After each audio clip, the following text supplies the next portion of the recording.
রাব্বুল আলামিন কোরআনুল কারীমের মধ্যে বলেন, সেই সমস্ত মানুষদেরকে আমি হাসরের ময়দানে অন্ধ করে দাঁড় করাবো, তাদেরকে আমি অন্ধ অবস্থায় হাসরের ময়দানে তাদেরকে দাঁড় করাবো। তারা আল্লাহ তাআলাকে ডাক দিয়ে বলবে, আল্লাহ, দুনিয়ার জমিনে আমাদের চোখে পাওয়ার ছিল, দুনিয়ার জমিনে আমাদের চোখ ছিল, আমরা চোখে দেখতাম, এখন হাসরের ময়দানে আমরা চোখে দেখি না। আল্লাহ কোথায় যাব, কোথায় যাব? তখন অন্ধ মানুষগুলো হাসরের ময়দানে আঙ্গুল কামড়াবে আর তারা আফসোস করবে, আল্লাহ আমাদের চোখের আলো ফিরায় দেন, চোখের পাওয়ার ফিরায় দেন, আমরা তো চোখে দেখি না। আল্লাহ তাআলা বলবে, দুনিয়াতে এই চোখ দিয়া নাফরমানি করছস, দুনিয়াতে এই চোখ দিয়া হেঁটে হেঁটে মসজিদে যাস নাই, দুনিয়াতে এই চোখ দিয়া কোরআনের মাজমায় যাস নাই, দুনিয়াতে এই চোখ দিয়া আমার ভয়ে কান্না করস নাই। আজকে আমি আল্লাহ তোদের চোখের পাওয়ার নষ্ট করে তোদেরকে অন্ধ করে দিয়েছি, তোদের চোখের পাওয়ার আমি আল্লাহ ফিরিয়ে দিব না। তখন হাসরবাসীরা অন্ধ অবস্থায় বলবে, আল্লাহ আমাদের চোখের আলো ফিরায়া দেন। আল্লাহ তাআলা বলবে, না না না, আমি তোদেরকে সতর্ক করার জন্য পয়গম্বর পাঠাইছি, তোদেরকে সতর্ক করার জন্য আমি কোরআন পাঠাইছি, তোদেরকে সতর্ক করার জন্য আলেম উলামারা মসজিদের মেম্বার থেকে, ওয়াজ মাহফিল থেকে, চরমনার ময়দান থেকে, টঙ্গীর ইজতেমা থেকে, তাফসীরুল কোরআন মাহফিল থেকে তোদেরকে বারবার সতর্ক করা হয়েছে। এই চোখ দিয়া হারাম জিনিস দেখো না, বেগানা মহিলাদেরকে দেখো না, নাচ দেখো না, গান দেখো না। তোমরা আল্লাহ তাআলার নেয়ামত পায়া সেই নেয়ামতকে তোমরা গুনার কাজে ব্যবহার করেছো, এই কারণে আল্লাহ বলবে, আমি তোমাদেরকে অন্ধ করি হাসরের ময়দানে দাঁড় করাবো। ঠিক কিনা বলে? তখন তারা বলবে, আল্লাহ আমাদের গুনাহগুলো মাফ করে দেন, আল্লাহ আপনি আমাদেরকে ক্ষমা করে দেন, আল্লাহ আমাদের চোখের পাওয়ার ফিরিয়ে দেন, চোখের আলো ফিরিয়ে দেন, আমরা তো কিছু দেখতে পাই না। আল্লাহ তাআলা বলবে, দুনিয়াতে আমি তোদেরকে 5 বার ডাকছি। দিনে কয়বার ডাকছে? কি ডাকছে না? কথা বল। হাইয়া আলাস সালাহ, হাইয়া আলাল ফালাহ, আস-সালাতু খায়রুম মিনান নাওম। আল্লাহ তাআলা বলবে, দৈনিক 5 বার ডাকছি, মসজিদের সামনে আইসা ঘাড় ঘুরাইয়া অন্যদিকে চলে গেছে। মসজিদের পাশে দোকানে বৈশা খিলখিল করে হাসছস আর বাংলা সিনেমা দেখছস। 10টা মিনিট সময় হয় নাই আমাকে সেজদা দেওয়ার। কথা বলেন, বাস্তব নাকি অবাস্তব?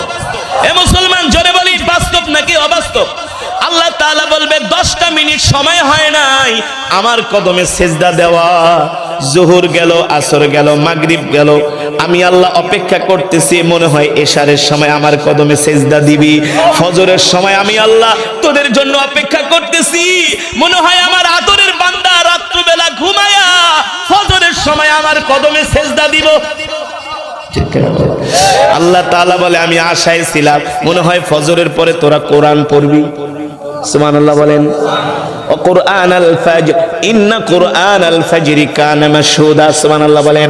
আল্লাহ তাআলা এখানে ফজরের কথা বলেছে, যারা ফজরের সময় যাদের কানে কোরআনের আওয়াজ যাবে, ওই কান কোনোদিন আল্লাহ তাআলা জাহান্নামের আগুনে দিবে না। ইন্না কুরআনাল ফাজরি কানা মাশহুদা। অথচ যোহরেও মসজিদে যায় নাই, আসরেও যায় নাই, মাগরিবেও যায় নাই, এশারেও যায় নাই, ফজরেও যায় নাই, আল্লাহর হুকুম মানে নাই। আল্লাহ তাআলা বলে, বছরের পর বছর হায়াতের জিন্দেগি দিছি, এত ভালো ভালো নেয়ামত খাওয়াইছি, আমি আল্লাহ চাইলে তোদের রিজিক বন্ধ করে দিতে পারতাম, করি নাই, মায়া করছি। কিন্তু এখন আর আমি আল্লাহ তোদের দিকে তাকাবো না। আমি দুনিয়াতে ছিলাম রহমান, আর এখন হইয়া গেছি কাহার। এই তোরা দুনিয়াতে আমাকে ভুলে গেছস, এখন আমি আল্লাহ তোদেরকে ভুলে গেছি, লাভ নাই। তোদেরকে ছাড় দিয়েছি, মাগার ছেড়ে দিব না। আল্লাহ আমাদেরকে ছাড় দিয়ে রাখছে, ছাড়। কি দিয়ে রাখছে? জোরে বলুন, কি দিয়ে রেখেছেন? 60-70 বছরের জিন্দেগি দিয়ে আল্লাহ তাআলা আমাদেরকে ছেড়ে দিয়েছে, ঘোর খা, যেমন ইচ্ছা তেমন কর, কিন্তু সাবধান, এই দিন দিন না, আরো দিন। হ্যাঁ, ফামান ইয়ামাল মিসকালা যাররাতিন খায়রান ইয়ারা ওয়া মান ইয়ামাল মিসকালা যাররাতিন শাররান ইয়ারা। আল্লাহ বলে, নরম বিছনায় ঘুমায়া আমার ডাকে সাড়া দেস না, মনে রাখিস জাররায় জাররায় হিসাব দিতে হবে। আল্লাহ আপনার বান্দারা গভীর রজনীতে বসে বসে কোরআনের তেলাওয়াত শুনতেছে, কোরআনের মজমায় বসে আছে। আমরা ফেরেশতারা তাদের পক্ষ থেকে, তাদের পক্ষ হয়ে আপনার দরবারে দোয়া করি, আল্লাহ আপনি আপনার বান্দার জীবনের গুনাহগুলো মাফ করে দেন। এ যুবক, এ মুসলমান, জীবনে গুনাহ করতে করতে গুনার পাহাড় বানিয়ে ফেলেছি, কিন্তু রহমত থেকে আমরা নিরাশ হই নাই। এসেছি গুনার বোঝার নিয়ে, এসেছি গুনার বোঝা নিয়ে। ইনশাআল্লাহ মাহফিল থেকে আমরা বের হব নিষ্পাপ হয়ে। এই যে আপনারা কোরআনের মজমায় আসছেন, আপনাদের মর্তবা কি, ফজিলত কি? রাসূলের হাদিস থেকে আমি আপনাদেরকে শোনাচ্ছি, বলবো? জোরে বলুন, বলবো? আল্লাহর পয়গম্বরের জলিল কদর সাহাবী, আল্লাহর পয়গম্বরের প্রিয় একজন সাহাবী, যার নাম হলো হযরতে আবু হুরায়রা। নাম কি? জোরে বলুন, নাম কি? এই আবু হুরায়রা আল্লাহর প্রিয় সাহাবী, আল্লাহর পয়গম্বরের প্রিয় সাহাবী হযরতে আবু হুরায়রা। ও যুবক, ও মুসলমান, আমরা তো কোরআনের জন্য 2-3-5 ঘন্টা, একদিন 2 দিন 3 দিন সময় দিতে চাই না, কিন্তু আল্লাহর পয়গম্বরের প্রিয় সাহাবী, আল্লাহ রাসূলের জবানে হাদিস মুখস্থ করার জন্য, হাদিস শোনার জন্য আল্লাহর পয়গম্বরের মজমায় দিনের পর দিন, রাতের পর রাত হযরত আবু হুরায়রা পড়ে থাকতো। একদিন 2 দিন 3 দিন পর্যন্ত আবু হুরায়রা খাবারও পেত না, ক্ষুধার্ত অবস্থায় আল্লাহর নবীর মজমার মধ্যে আবু হুরায়রা বসে থাকতো শুধু হাদিস শোনার জন্য। কি শোনার জন্য? জোরে বলুন, কি শোনার জন্য? হযরত আবু হুরায়রা একদিন বেহুশ হইয়া আল্লাহর নবীর মজমার সিঁড়ির উপরে পড়ে আছে, বেহুশ হইয়া। কি হইয়া? বেহুশ, সেন্সলেস হয়ে গেছে, কথা বলতে পারে না। মসজিদে নববীর সিঁড়ির উপরে হযরত আবু হুরায়রা কায়েত হয়ে পড়ে আছে। অনেক সাহাবীরা মনে করছে আবু হুরায়রার মির্কি ব্যারাম হয়েছে, মৃগরোগ হয়েছে, এই কারণে হযরত আবু হুরায়রা বেহুশ হয়ে গেছে। কেউ এনে হযরত আবু হুরায়রার নাকের কাছে হাড্ডি দিয়া সংগায়, কারণ মৃগ রোগীদের নাকের মধ্যে যদি হাড্ডির ঘেরান দেওয়া হয় সুস্থ হয়ে যায়। তারা মনে করেছিল হযরতে আবু হুরায়রার মৃগ রোগী হয়ে অসুস্থ হয়ে গেছে, মির্কি ব্যারাম হয়েছে, এই কারণে তিনি অসুস্থ হয়ে গেছে। আল্লাহর নবী দেখলেন এক একজন এক একটা দিয়ে হযরতে আবু হুরায়রার জ্ঞান ফেরানোর চেষ্টা করতেছেন, সুস্থ করার চেষ্টা করতেছেন। আল্লাহর নবী ডাক দিলেন, ও সাহাবীরা, আমার এই আবু হুরায়রার কি হয়েছে? এক একজন এক এক কথা বলে। ওগো আল্লাহর নবী, আমাদের মনে হয় আবু হুরায়রার মির্কি ব্যারাম হয়েছে, এই কারণে তিনি অসুস্থ হয়ে পড়ে আছেন। আল্লাহর নবী চোখের পানি ছেড়ে দিয়ে বলে, সাহাবীরা রে, আমার আবু হুরায়রার মির্কি ব্যারাম হয় নাই, আমার কলিজার টুকরা সাহাবী আমার মজমায় পড়ে থাকে। একদিন 2 দিন 3 দিন পর্যন্ত আমার সাহাবী কিছু খায় না, না খেতে খেতে আমার সাহাবী বেহুশ হয়ে গেছে, আমার সাহাবী দুর্বল হয়ে গেছে।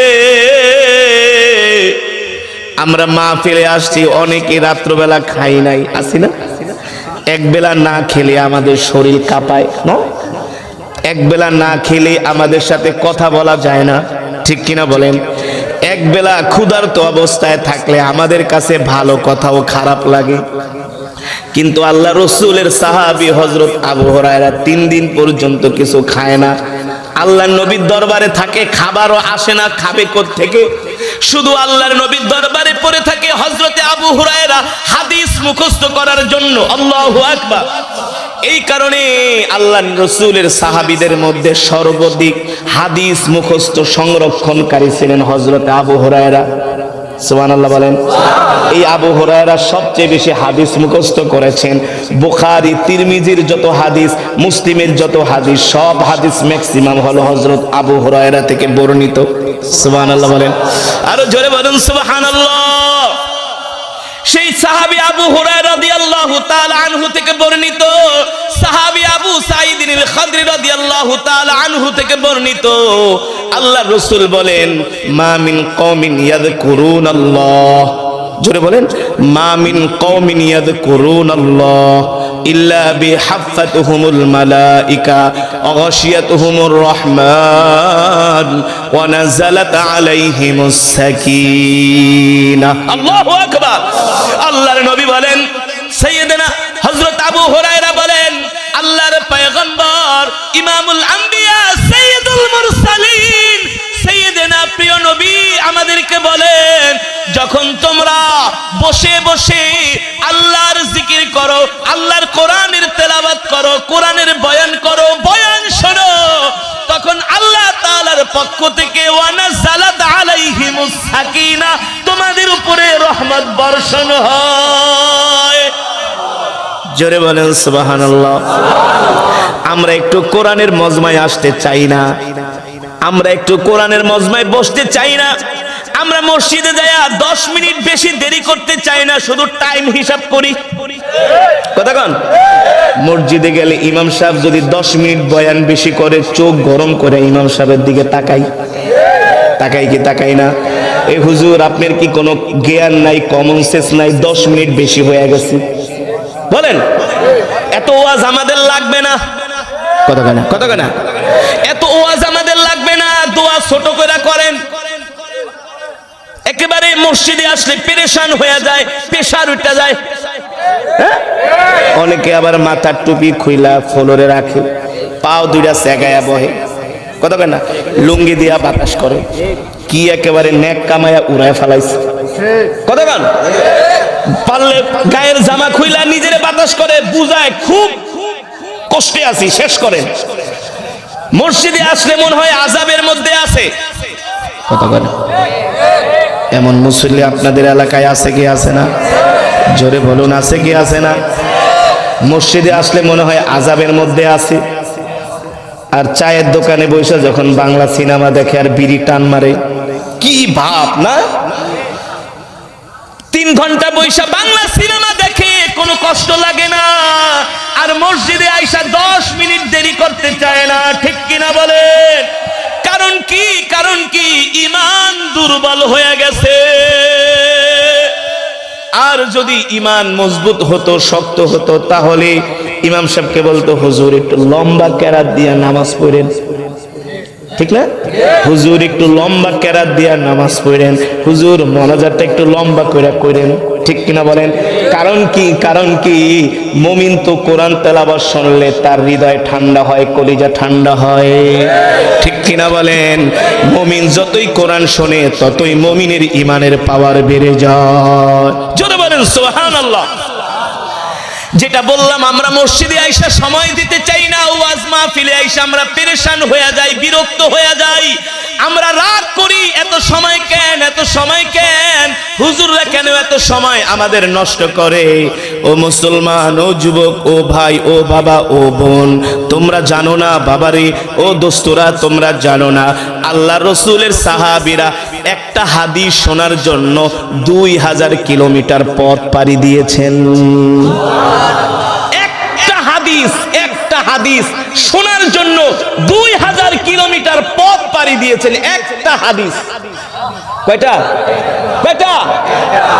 এখন যদি কই যাস, কয় আমি একটু চরমনের ময়দানে যাই, পিসা হুজুরের মুখে একটু ওয়াজ শুনুম, কয় বেটা পাগল হয়ে গেছিস, 2 দিন পর তো মতলব আইতাস। হ্যাঁ বেটা, 2 দিন পরে মতলব আইব, তুই কি পাগল নি? কি দরকার আছে? ভাই একটু ইস্তেমার ময়দানে যা। দৌড় বেটা, পাগল নাকি বেটা? ইস্তেমা তো ঘরেই আছে। ঘরে বসে তো ইবাদত করা যায়, এত এত দূরে যাওয়া লাগে নাকি? নাই, এমন মানুষ নাই? এমন মানুষ আছে কি আছে না? দিনের কাজের জন্য ডাকলে বলে আমার সময় নাই, ইসলামের জন্য ডাকলে বলে আমার সময় নাই, কোরআনের মজমায় ডাকলে বলে আমার সময় নাই, জিকিরের মজমায় ডাকলে বলে আমার সময় নাই। ঠিক কিনা বলেন? আর যদি কয় দোস্ত এক পোটলা গাঞ্জা আনছি, গাঞ্জা কি দোস্ত, ঢাকার থেকে এক পোটলা গাঞ্জা আনছি, রাত্রবেলা খামো, জঙ্গলের মধ্যে আহিস, সবগুলা শেষরা দেখবেন যাই আগে আগে হাজির হয়ে যা।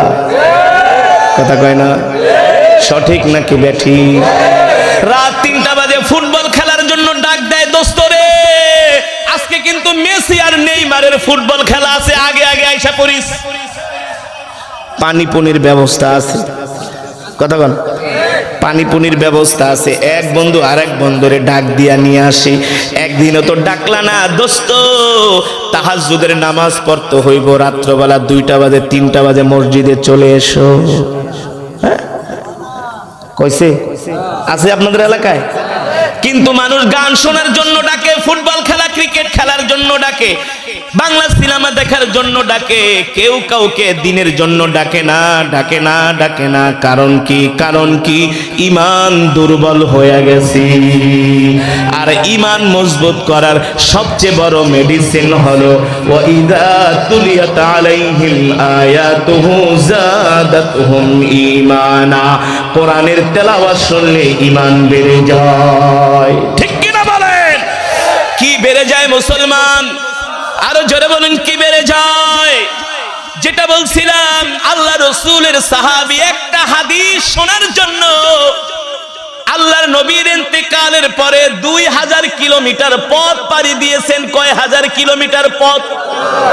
শুধু একটা হাদিস শোনার জন্য। রাসূলের একজন প্রিয় সাহাবী, তার নাম হলো আবু দারদা। নাম শুনছেন? সাহাবী আবু দারদা রাদিয়াল্লাহু তাআলা আনহু, তার থেকে অনেকগুলো হাদিস বর্ণিত হয়েছেন। আল্লাহ রাসূলের ওফাতের পরে সাহাবী আবু দারদা মদিনা থেকে তিনি চলে গেছেন সিরিয়ার রাজধানী দামেস্কে। কোথায়? মদিনা থেকে সিরিয়ার রাজধানী দামেস্ক প্রায় 2000 কিলোমিটার দূর। কত হাজার? প্রায় 2000 কিলোমিটার দূর মদিনা থেকে সিরিয়ার রাজধানী দামেস্ক। আল্লাহর নবীর ওফাতের পরে সাহাবী আবু দারদা মদিনায়, আল্লাহর নবী নাই, তার মন টিকে না, তিনি চলে গেছেন সিরিয়ার রাজধানী দামেস্ক। সেই দামেস্কে তিনি এক মসজিদে ইমামতি করেন, মানুষদেরকে দ্বীনের দাওয়াত দেন। সাহাবী আবু দারদা বলেন, আমি একদিন আসরের নামাজের পরে মসজিদে বসে আছি, দেখি হঠাৎ করে একজন আগন্তুক লোক শামের মসজিদে তিনি প্রবেশ করেছে। আমাকে ডাক দিয়া বলে, আনতা আবু দারদা, তুমি কি আবু দারদা? বলে হ্যাঁ আমি আবু দারদা। তুমি কে? বলে আমার বাড়ি হলো মদিনায়। মদিনা থেকে আসছো? বলে হ্যাঁ। জিতু মিনাল মদিনা ইলা শাম, আমি মদিনা থেকে শামে আসছি। তুমি যদি আবু দারদা হও তাহলে রাসূলের অনেক হাদিস তো তোমার মুখস্থ। সুবহানাল্লাহ। বলে হ্যাঁ রাসূলের হাদিস আমার মুখস্থ। বলে শোনো, আল্লাহর নবী নাই, এই কারণে আমি তোমার জবান থেকে নবীজির একটা হাদিস শোনার জন্য এসেছি। জোরে বলেন সুবহানাল্লাহ। রাসূলের সাহাবী আবু দারদা রাদিয়াল্লাহু তাআলা আনহু অবাক হয়ে গেলেন। তিনি দাঁড়ানো ছিল, বসা ছিল, দাঁড়ায় গেলেন। আল্লাহু আকবার। তারা 2 হাত ধরে তাকে বুকের মধ্যে জড়িয়ে নিলেন। জিতু মিনাল মদিনা ইলা শাম। বলে নাম, জিতু মিনাল মদিনা ইলা শাম, আমি মদিনা থেকে শামে এসেছি শুধু আপনার কাছে একটা হাদিস শোনার জন্য। সুবহানাল্লাহ। সাহাবী আবু দারদা রাদিয়াল্লাহু তাআলা আনহু চোখের পানি ছেড়ে দিয়ে বললেন, ভাই তুমি কি জানো তোমার জন্য আল্লাহ তাআলা কি পুরস্কার রেখেছেন? সাহাবী বলে, ভাই আপনি বলেন আল্লাহ তাআলা আমার জন্য কি পুরস্কার রেখেছেন? বলে, শোনো, আমি আল্লাহর নবীর জবান মোবারকে শুনেছি। সুবহানাল্লাহ। ও ভাই, কি শুনেছেন? এটা শোনার জন্যই তো আমি মদিনা থেকে শামে আসছি, আপনার কাছে রাসূলের হাদিস শোনার জন্য। সাহাবী আবু দারদা বলেন, মান সালাকা তরিকান ইয়ালতামিসু ফীহি ইলমান সাহালাল্লাহু লাহু বিহি তরিকান ইলাল জান্নাহ। আল্লাহু আকবার। আও কামা ক্বালা নবী সাল্লাল্লাহু আলাইহি ওয়াসাল্লাম। ও ভাই, আল্লাহর নবী বলেছেন, যে দ্বীন শেখার জন্য ঘর থেকে বের হয়ে যায়, যে কোরআন শেখার জন্য, রাসূলের হাদিস শেখার জন্য, অর্থাৎ দ্বীন জানার জন্য, দ্বীন শেখার জন্য, দ্বীন মানার জন্য যে ঘর থেকে বের হয়ে যায়, আল্লাহ তাআলা তার জন্য জান্নাতের রাস্তাকে সহজ করে দেয়। জোরে বলেন সুবহানাল্লাহ। আল্লাহ তাআলা তার জন্য জান্নাতের রাস্তাকে সহজ করে দেয়। আপনারা কোরআনের মহব্বতে ঘর থেকে আসছেন, গভীর রজনীতে বসে আছেন, ঠকেন নাই, ঠকেন নাই, জিতছেন। কেমন জিতছেন? যদি আল্লাহর কোরআনকে মহব্বত করে, আল্লাহর কোরআনকে ভালোবেসে, আল্লাহর সন্তুষ্টির জন্য যদি এই গভীর রজনীতে কোরআনের মাজমায় বসে থাকেন, আপনাদের জন্য সুসংবাদ হলো, হাসরের ময়দানে এই কোরআন আমাদের পক্ষে আল্লাহ তাআলার কাছে সুপারিশ করবে। আল্লাহর কোরআন বলবে, মালিক, আপনার এই বান্দাগুলো কোরআনের মহব্বতে তারা গভীর রজনীতে একসাথে বসে বসে কোরআন শুনছে। আল্লাহ রাসূলের হাদিস বাবা আমি বানায়া বলি না, আল কোরআন হুজ্জাতুল লাকা ওয়া আলাইকা। আল্লাহর নবী বলেন, সন্তানের প্রতি বাবার যেমন হক আছে, স্বামীর প্রতি স্ত্রীর যেমন হক আছে, স্ত্রীর যেমন স্বামীর প্রতি হক আছে, বাবা যেমন সন্তানের প্রতি হক আছে, সন্তানের যেমন বাবার প্রতি হক আছে, আল্লাহর কসম করে বলি, আল্লাহর এই কোরআনেরও আমাদের প্রতি হক আছে।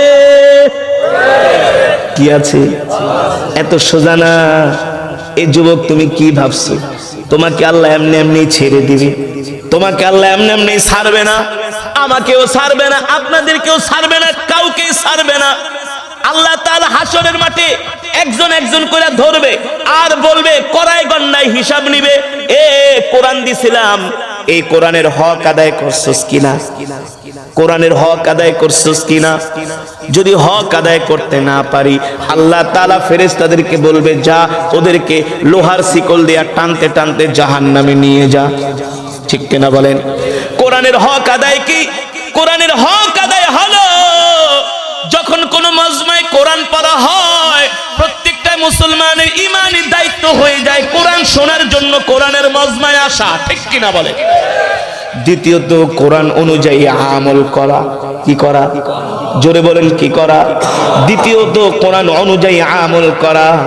কোরআন যেটাকে নিষেধ করেছে সেটা না করা, আর কোরআন যেটা করতে বলেছে সেটা করার জন্য ঘাম ঝরানো, অর্থ ব্যয় করা, মেহনত করা, এমনকি রক্ত দেওয়া, এমনকি আল্লাহর কোরআনের জন্য নিজের জীবনটাকেও কোরবান করা, কোরআনের জন্য শহীদ হয়ে যাওয়া। ঠিক কিনা বলেন? কিন্তু যারা কোরআনের হক আদায় করবে না, ও মুসলমান, আল্লাহর কোরআন থেকে বলছি বাবা, আমি বানায় বলি না, কোরআনুল কারীমের সূরা তাহা 16 পারার মধ্যে আল্লাহ তাআলা বলতেছেন, ওয়ামান আ'রাদা আন যিকরি ফাইন্না লাহু মাঈশাতান দানকা ওয়া নাহশুরুহু ইয়াওমাল কিয়ামাতি আ'মা ক্বালা রাব্বি লিমা হাশারতানি আ'মা ওয়া ক্বাদ কুনতু বাসীরা ক্বালা কাযালিকা আতাতকা আয়াতুনা ফানাসিতাহা ওয়া কাযালিকাল ইয়াওমা তুনসা। আল্লাহ রাব্বুল আলামিন বলেন, ওই সমস্ত মানুষদেরকে আমি হাসরের ময়দানে অন্ধ অবস্থায় তাদেরকে দাঁড় করাবো। কি অবস্থায়? কি অবস্থায়? আমরা আজকের মাহফিলে যারা আছি, আমরা কি অন্ধ নাকি চোখে দেখি? জোরে বলুন, অন্ধ নাকি চোখে দেখি? আমরা যারা মাহফিলে আসছি, আমরা অন্ধ না চোখে দেখি? কিন্তু যদি আমরা এই কোরআনের হক আদায় না করি, হাসরের মাঠে আল্লাহ তাআলা আমাদেরকে অন্ধ করে দাঁড় করাবে, অন্ধ অন্ধ, কেউ চোখে দেখব না। আল্লাহ তাআলা হাসরের ময়দানে যুবক অন্ধ করে আল্লাহ তাআলা আমাদেরকে হাসরের ময়দানে উঠাবে। তখন আমরা আল্লাহ তাআলাকে বলবো, ক্বালা রাব্বি লিমা হাশারতানি আমা ওয়া ক্বাদ কুনতু বাসীরা। ওগো আল্লাহ, দুনিয়াতে তো আমরা অন্ধ ছিলাম না, এখন কেন আমরা অন্ধ? এই কথা খেয়াল করেন, দুনিয়াতে তো আমরা অন্ধ ছিলাম না, এখন কেন আমরা অন্ধ? আমরা কেন দেখতে পাই না? আল্লাহ বলবে, নাফরমান, দুনিয়াতে আমি তোদেরকে চোখ দিয়েছিলাম আমার কোরআন পড়ার জন্য। কি পড়ার জন্য? বাংলা সিনেমা দেখার জন্য আমি তোদেরকে চোখ দেই নাই। নায়িকা গায়িকার নাচ দেখার জন্য আমি তোদেরকে চোখ দেই নাই। ঘন্টার পর ঘন্টা ক্রিকেট খেলা দেখবি, ফুটবল খেলা দেখবি, এই কারণে আমি তোদেরকে চোখ দেই নাই। আমি তোদেরকে চোখ দিয়েছিলাম এই চোখ দিয়া দেখে দেখে আমার কোরআন পড়বি, এই চোখ দিয়া দেখে দেখে আমার কোরআনের পক্ষে আন্দোলন করবি। ঠিক কিনা বলেন? কোরআনের আইন বাস্তবায়ন করার জন্য রাজপথে নামবি। শুধু নৌকা, ধানের শীষ, লাঙ্গল এই সেই নিয়া স্লোগান দিছো, কোরআনের পক্ষে কেন স্লোগান দাও নাই? আল্লাহ ধরবে, বলবে এই কোরআন শুধু খতম পড়ার জন্য দেই নাই, এই কোরআন শুধু 40 সাল জন্য দেই নাই, এই কোরআন শুধু খতমে তারাবির জন্য দেই নাই, এই কোরআন শুধু জারফুক করার জন্য দেই নাই, এই কোরআন দিয়েছি আসমান যার আইন চলবে তা। এইচ মাইকেল হার্ট 1000 মনীষীর জীবনী লিখেছেন। সর্বপ্রথম তার বইয়ের মধ্যে তিনি আপনার আমার কলিজার টুকরা বিশ্ব নবীর জীবনীটা লিখেছেন। জোরে বলেন সুবহানাল্লাহ। বিশ্ব মিডিয়া এইচ মাইকেল হার্টকে প্রশ্ন করলো, এইচ মাইকেল হার্ট, নিজের ধর্মের সাথে তো গাদ্দারি করলা। কয় কেন? কয় তুমি খ্রিস্টান হইয়া আমাদের খ্রিস্টানদের মধ্যে কত বড় বড় মনীষী আছে, পণ্ডিত আছে, তুমি তাদের নামটা তোমার বইয়ের মধ্যে 1 নম্বরে লিখলা না। তুমি সেই 1450 বছর আগে আসছে মোহাম্মদের, মুসলমানদের নবী, তুমি মোহাম্মদের জীবনটা 1 নম্বরে লিখলা। কারণটা কি? কারণটা কি? তুমি তো তোমার গোত্রের ভাইদের সাথে গাদ্দারি করলা। এইচ মাইকেল হার্ট বলে, শোনো, আমি পৃথিবীর অসংখ্য হাজার হাজার মনীষীর জীবনী নিয়ে গবেষণা করেছি, কিন্তু মুহাম্মদ সাল্লাল্লাহু আলাইহি সাল্লামের মতো এমন মানুষ, চরিত্রবান মানুষ পৃথিবীতে আসে নাই, আর কোনোদিন আসবেও না, যে জীবনে কোনোদিন একটা মিথ্যা কথা বলে না। আর আমরা তো মিথ্যা কথার ফ্যাক্টরি নিয়ে বসে থাকি। আমাদের মিথ্যা কথা শুনলে শয়তান কয়, এত বড় মিথ্যা কথা কেমনে কস? আমি শয়তানতে এত মিথ্যা কথা কই না। ঠিক কিনা বলেন? টাকা নিচে 50,000 হাওলাত, দোস্ত একেবারে কাটায় কাটায় 1 মাস পর দিয়া দিন।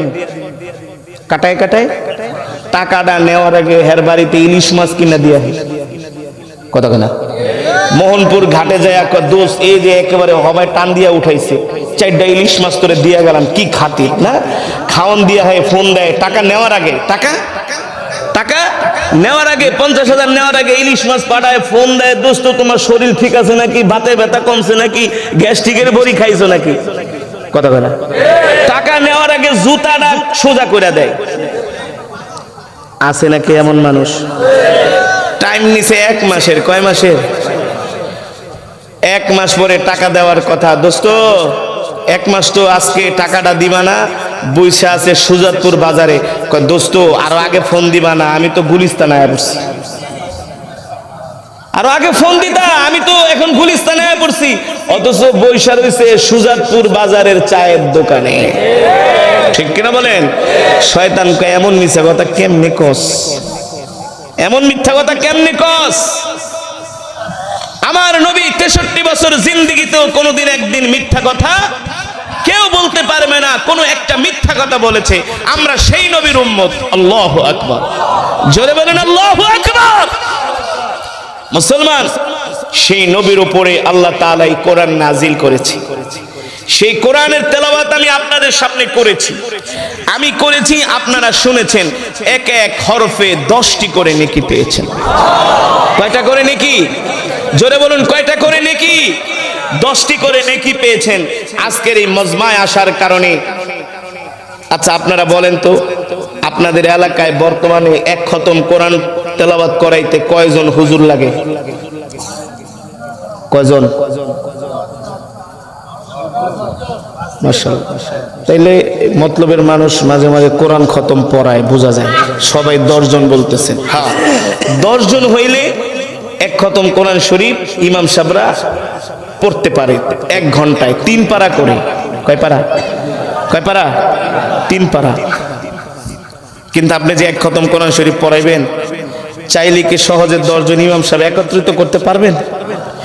উত্তর পাড়ার হুজুর কেউ আমার সময় নেই, দক্ষিণ পাড়ার হুজুর কেউ ধর্মীয় দাওয়াত আরো 2টা আছে, পশ্চিম পাড়ার হুজুর কেউ বাবারে আমার তো ডায়াবেটিস, আমি যাইতে পারব না। তারপরে রাজি ঠাজিও একা যাইতে পারি যদি একটু ভালো খাওয়ান দাওয়ানের আয়োজন করো। কথা কেনা?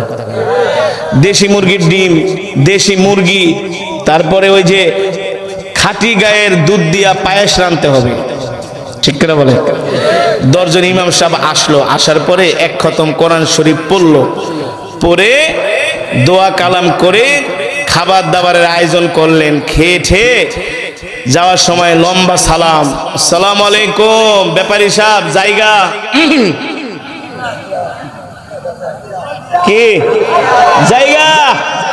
ব্যাপারী সাহেবকে হুজুর একটু বহেন, আমি একটু খাইতে বসছি, এতক্ষণ তো আপনাকে খাওয়াইছি, এখন আমি একটু খাচ্ছি, একটু বসেন। না না না না জায়গা জায়গা, না না হুজুর কই যান? 10 জন হুজুরের জন্য 10,000 টাকা ঠিকই বালিশের নিচে ঢুকায় রাখছে। হাদিয়া কি?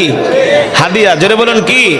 হ্যাঁ, হাদিয়া দিবেন। তাহাদ্দু তাহাব্বু, হাদিয়া দেওয়া নেওয়া সুন্নত, দেওয়া নেওয়া কি সুন্নত। হাদিয়া দিবেন, হাদিয়া দেওয়া আল্লাহ রাসূলের সুন্নাহ। যেটা বলতেছিলাম, বর্তমান সময়ে এক খতম কোরআন তেলাওয়াত করাইতে গেলে 10 জন ইমাম সাহেব লাগে, কম পক্ষে বর্তমান সময়ে 10,000 টাকার উপরে খরচ হয়। 12,000, আমি 10,000ই কইলাম, এমন ইমিডিয়েটলি করাইছে, কারণ যে জিনিসপত্রের দাম না 12,000। কিন্তু আজকের মাহফিলে আসার কারণে আপনারা এক একজন এক এক খতম করে কোরআনুল কারীমের সওয়াব পেয়েছেন। কিভাবে বলতে পারবেন? দেখি কিভাবে পারবেন, যে কিভাবে সওয়াবটা পাইলেন বলতে পারবেন? মাশাআল্লাহ। আপনারা তাহলে মন দিয়া তেলাওয়াত শুনেছেন। আমি তেলাওয়াতের মধ্যে সূরাতুল ইখলাস 3 বার পড়েছি। সুবহানাল্লাহ বলেন। আল্লাহ রাসূলের হাদিস, সাহাবী আবু সাঈদ আল খুদরি রাদিয়াল্লাহু তাআলা আনহু থেকে হাদিসটি বর্ণিত। আল্লাহর নবী বলেন, কেউ যদি সূরাতুল ইখলাস 3 বার তেলাওয়াত করে, আল্লাহ তাআলা তার আমলনামায় পূর্ণ 1 খতম কোরআনুল কারীমের সওয়াব দান করবেন। তাহলে আজকের মাহফিলে আসার কারণে সবাই মিলে কিন্তু এক খতম না, এক একজন এক এক খতম। সুবহানাল্লাহ বলেন, আরো জোরে বলেন সুবহানাল্লাহ। তাহলে আজকের মাহফিলে 1000 খতমে কোরআনের সওয়াব হয়েছে। এই মজমার মধ্যে যদি দোয়া করেন, আল্লাহ তাআলা এই দোয়া ফিরিয়ে দিতে পারে। জোরে বলুন পারে। তাহলে আজকের মাহফিলে এসে ঠকছেন নাকি জিতছেন? জনমের জিতা জিতছেন, ঠিক কিনা বলেন? বলি আলহামদুলিল্লাহ। আল্লাহ তাআলা এই খতমে কোরআনের সওয়াব। যুবক মুসলমান, ক্ষমতার লোভে, অর্থের গরমে মানুষকে আমরা মানুষই মনে করি না। আজকে আছি না, মানুষকে মানুষই মনে করি না। নামাজের দিকে ডাকলে, বেটা তোর নামাজ তুই পড়, আমার ঈমান মজবুত আছে। শুক্রবারে মসজিদে যায় না এমন মুসলমান আছে কি আছে না? ঘরে বৈশা বৈশা বিড়ি টানে, কি টানে? পায়ের উপর পাতিলা বিড়ি টানে। চাচা আহেন, জুমার নামাজে যাই, নামাজ পড়ি, কয় বেটা তোর নামাজ তুই পড়, আমার ঈমান মজবুত আছে। নাই এমন মুসলমান? নাই সমাজে, নাই। আপনি ধর্মের কথা বললে আপনাকে বলে তুই আমাকে বলার কে? আল্লাহ তাআলা সেই দিন হাত ভাঙা একবারে ঢুকাই দিবে জায়গা মতো। ফেরেশতা কইবে, দুনিয়াতে অহংকার দেখাইছিলি না, নামাজ তো পড়তেই না, দিন তো মানতেই না, আবার বলে আমি গুনাহ করলে তোর কি? কথা বল, তুই বলার কে? আমি নামাজ পড়বো না, আমি ধর্ম মানবো না, যা হবে আমার হবে। আল্লাহকে ঠিকই আজকে তোর হবে, তোর আজকে কড়াই গন্ডায় দেখাবো, ঠিক কিনা বলেন? মুসলমান, এত টাকা পয়সার গরম দেখায়েন না, ক্ষমতার গরম দেখায়েন না, চোখ বন্ধ হইলে সব শেষ। কত ক্ষমতাধর ব্যক্তি যাদের চোখের ইশারায় বিচারের রায় পাল্টে যেত, নাই? আপনাদের এলাকায় ছিল না? হ্যাঁ, যাদের চোখের ইশারায় বিচারের রায় পাল্টে যায়, কত ক্ষমতা, কত গরম। এখন তাদের কবরে গরু আর ছাগলে ঘাস খায়। কি খায়? ঘাস খায়। দুনিয়া ক্ষমতা দেখানোর জায়গা না, অর্থের গরম দেখানোর জায়গা না, প্রভাব প্রতিপত্তি দেখানোর জায়গা না। ক্ষমতার মালিক কে? যে অহংকার করে, গর্ব করে। আল্লাহ বলে তুই আমার চাদর নিয়ে টানাটানি করতেছিস। অহংকার হলো আল্লাহ তাআলার চাদর। যে গর্ব করে, অহংকার করে, অর্থের গরম দেখায়, ইসলাম মানে না, দিন মানে না, ধর্ম মানে না, কোনো কিছু মনে করে না। দূর মোল্লারা, মোল্লার কথা বাদ দে। আছে না অনেক মুসলমান আছে, মুসলমানের সন্তান হুজুরদের নামই শুনতে পারে না, আলেম ওলামার নামই শুনতে পারে না। এখন মইরা বেটকায় গেছে।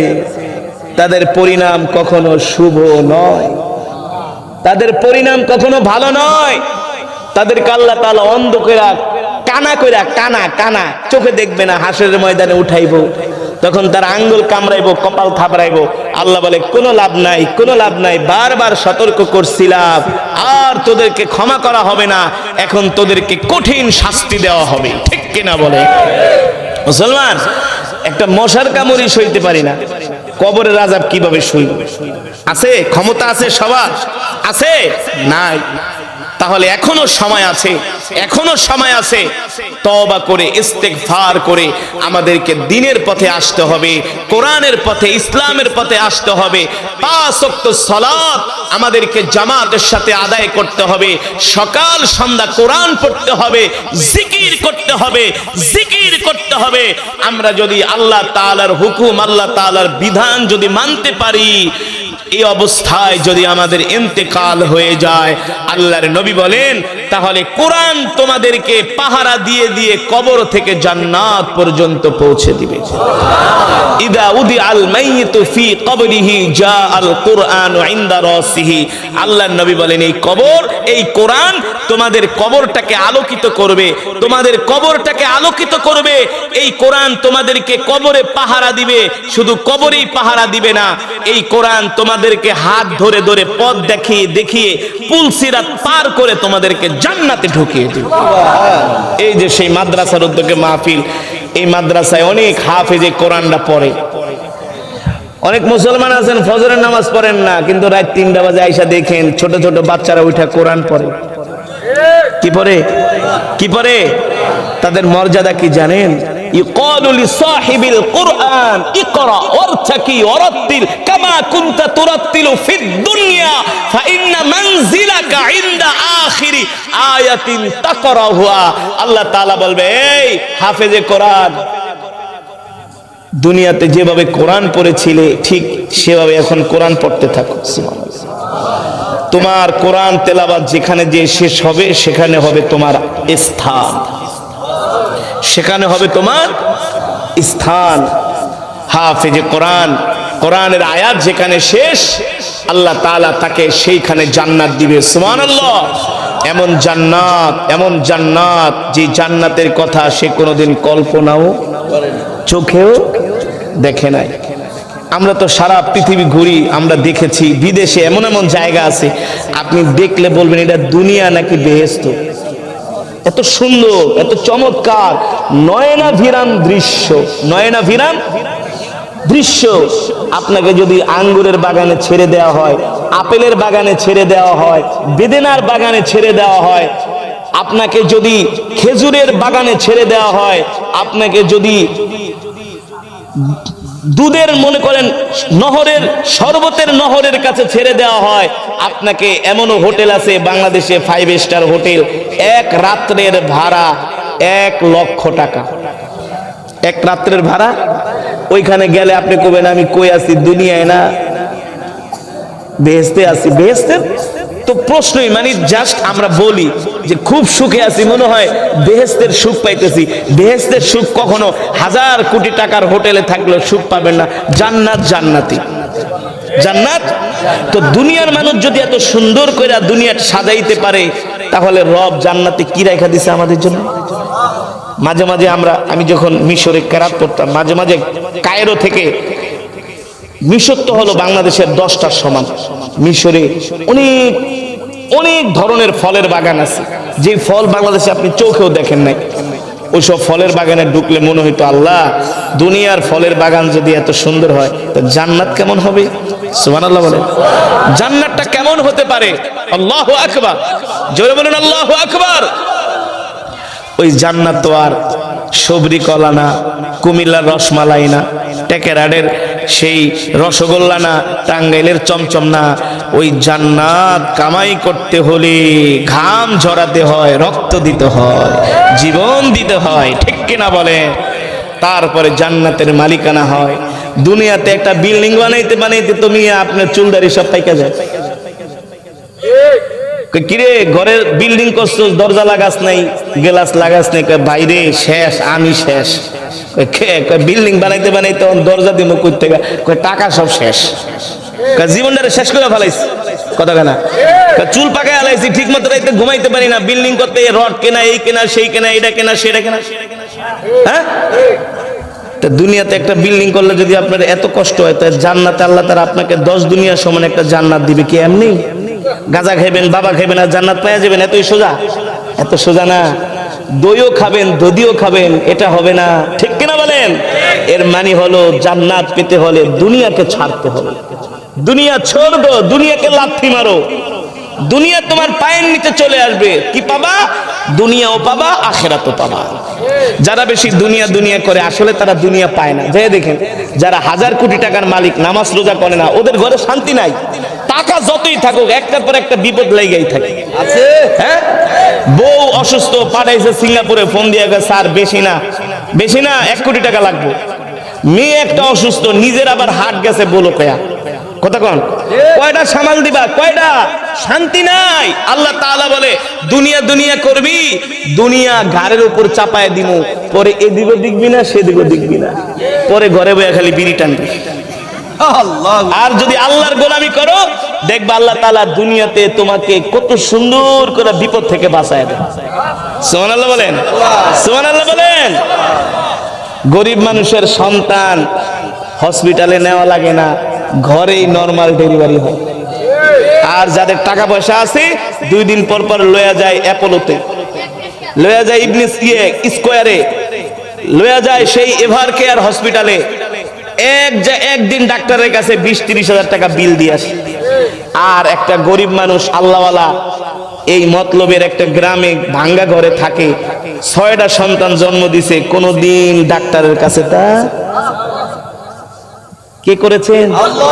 বাঁচাইছেন কে? সহজ করেছেন কে? মুসলমান। আর কিভাবে বুঝাবো? বেশি দুনিয়া দুনিয়া করলে আল্লাহ তাআলা বলে এমন দুনিয়া ঘাড়ের উপর চাপায় দিমু, পরে এদিকেও দেখবি না, সেদিকেও দেখবি না, পরে শুধু কপাল থাবড়াবি। আর দুনিয়া করবি না, আমাকে খোঁজ, আমাকে চা, আমার রহমত তালাশ কর, দেখবি আমি আল্লাহ দুনিয়াও দিব, আখিরাতও দিব, ঠিক কিনা বলে? তাহলে আমরা আল্লাহ তাআলার হুকুম 5 ওয়াক্ত সালাত আমরা জামাতের সাথে আদায় করব, সকাল সন্ধ্যা কোরআন পড়ব ইনশাআল্লাহ। নিজেরাও কোরআন পড়ব, সন্তানদেরকেও কোরআন শিখাবো। রাজি আছেন ইনশাআল্লাহ? এই মাদ্রাসায় আপনার সন্তানদেরকে ভর্তি করায় আলেম বানাবেন ইনশাআল্লাহ। সামনে রমজান আসতেছে, আর মাত্র 1 মাস 10 দিন পরে রমজান।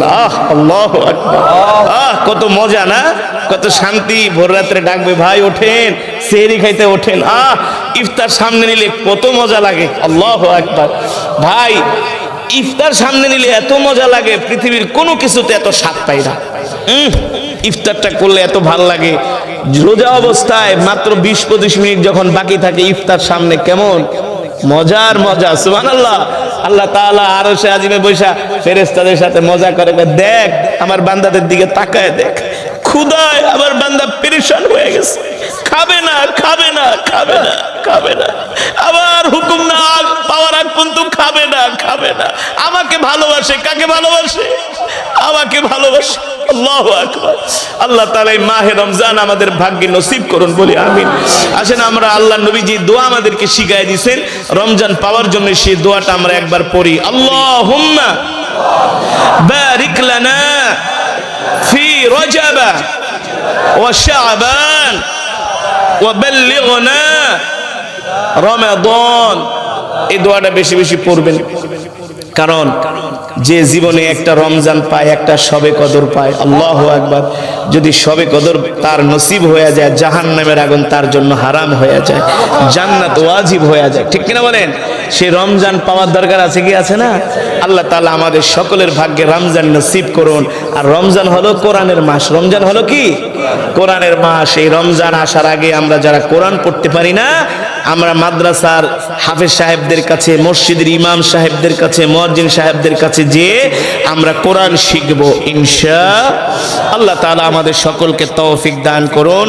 এই আল্লাহর গোলামেরা এই গভীর রজনীতে বসে বসে আল্লাহর জবানের কালামের তেলাওয়াত শুনেছে। সুবহানাল্লাহ বলেন, আরে জোরে বলেন সুবহানাল্লাহ। আল্লাহর কোরআন বলে, আমি বলি না আমার কথার মধ্যে ভুল আছে, সন্দেহ আছে, কিন্তু আমার রবের কথায় কোনো সন্দেহ আছে? কোনো ভুল আছে? ভাই মেহেরবানি করে আমরা বসি। হ্যাঁ, আমি বসি, অল্প সময় বয়ান করব, বেশি সময় নিব না। সুতরাং যতক্ষণ বয়ান চলবে কিন্তু ওঠাউঠি করা যাবে না। রাজি আছেন? অল্প একটু সময় কোরআনের জন্য দিতে পারবেন না? সেই ধৈর্য আছে তো? ইমানের পাওয়ার আছে তো?